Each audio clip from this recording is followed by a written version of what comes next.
Live from your local news source, this is ABC 27 News at 5. Good evening, I'm Valerie Pritchett. I'm Alicia Richards. Thank you for joining us. The primary election is tomorrow, but more than 1 million Pennsylvania voters who choose not to register as Republican or Democrat are not allowed to participate. Even though their taxes help to pay the $75 million primary price tag, there's a renewed push to open primaries in Pennsylvania, but as Dennis Owens reports, a lot of people fight to keep them closed.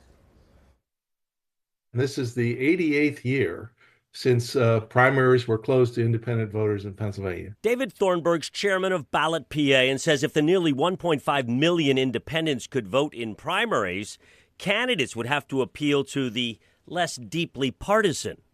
You say, well, how do you know they're less partisan?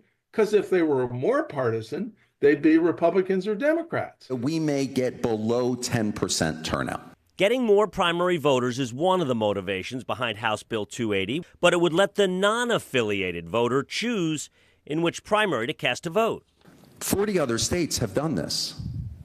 This is not the new shiny thing on the block. Republican Russ Diamond says he was an independent, but doesn't like the power this bill would give them.